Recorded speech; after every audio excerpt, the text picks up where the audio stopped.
आज माझ्या मुलाने हनी पोटॅटो चिली बनवली आहे. इतके टेस्टी की तुम्ही बनवा, खा आणि आम्हाला कमेंटमध्ये नक्की कळवा. बटाटे लांब आकाराचे घ्यायचे आहेत आणि त्याचे असे लांब लांब आपल्याला कट करून घ्यायचे आहेत. फिंगर चिप्स ज्याप्रमाणे आपण कट करतो त्याप्रमाणे करून घ्यायचे आहे. तुम्ही जर माझ्या यूट्यूब चॅनलवर नवीन असाल तर लगेच सबस्क्राईब करून घ्या.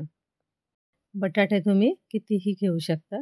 बटाटे कट करताना फार बारीक किंवा फार जाड करायचे नाही, मीडियम ठेवायचे आहेत.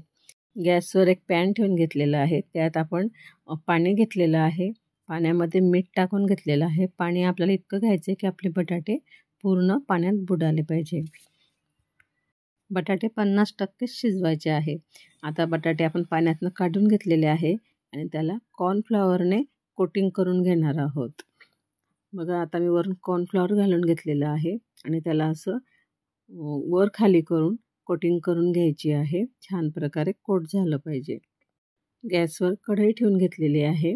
कढईमध्ये आता आपण थोडे थोडे स्टिक्स टाकून फ्राय करून घेणार आहोत. फ्राय करताना घाई करायची नाही. आपण जर लगेच उलटले तर ते जे आपण कॉर्नफ्लॉवर लावलेलं आहे ते निघेल.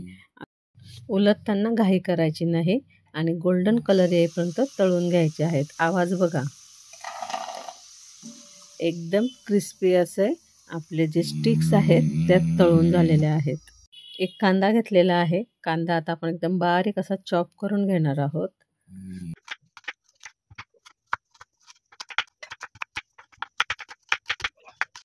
कोथिंबीर घेतलेली आहे. कोथिंबीर भरपूर घ्यायची आहे आणि ती सुद्धा छान अशी बारीक कट करून घ्यायची आहे. लसणाच्या 7-8 पाकळ्या घेतलेल्या आहेत आणि त्यासुद्धा एकदम आपल्याला बारीक अशा कट करून घ्यायच्या आहे. सर्व कटिंग आपल्याला यामध्ये बारीकच करून घ्यायची आहे. गॅसवर पॅन ठेवलेला आहे. 2 चमचे इतकं तेल घेतलेलं आहे. तेलामध्ये लसूण टाकून घेऊ आणि लसूण छान शिजला की आपण त्यामध्ये आलं पण टाकून घेऊ. आलं किसून घेतलेलं आहे आणि त्यामध्ये आता आपण कांदा शिजायला घेऊ. कांदा छान नरम होईपर्यंत, गोल्डन कलर येईपर्यंत आपल्याला शिजवून घ्यायचा आहे. गॅसची फ्लेम आपल्याला लो टू मीडियम ठेवायची आहे. कांदा मस्त गोल्डन कलरचा झाला आहे. यामध्ये 1 चमचा सोया सॉस टाकला आहे. 2 चमचे चिली सॉस टाकून घ्यायचा आणि 4 चमचे टोमॅटो सॉस टाकून घ्यायचा.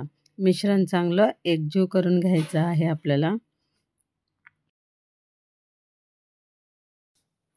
मिश्रण 1 ते 2 मिनिट छान परतून घ्यायचं आहे आणि त्यामध्ये आपल्याला मेन इन्ग्रेडियंटमध्ये आपलं 2 चमचे इतकं आपण मध घालून घेणार आहोत. परत मिश्रण एकजीव करून घ्यायचं आहे. एक अर्धा मिनिट आपण परतून घेणार आहोत आणि त्यामध्ये किंचित इतकं मीठ टाकून घ्यायचं आहे, कारण आधीच सॉसमध्ये ऑलरेडी मीठ असतं. आता मिश्रण सगळं एकत्र झालेलं आहे. त्यामध्ये 2 चमचे तीळ घालून घेतलेली आहे. पांढरी तीळ घ्यायची आहे.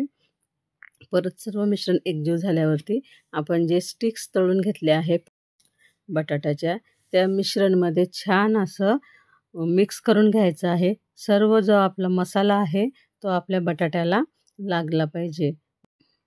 साधारण 1 ते 2 मिनिट छान परतून घेतलेलं आहे आणि आता एका प्लेटमध्ये काढून घेतलेलं आहे. वरून मस्त कोथिंबीर टाकून घेऊ.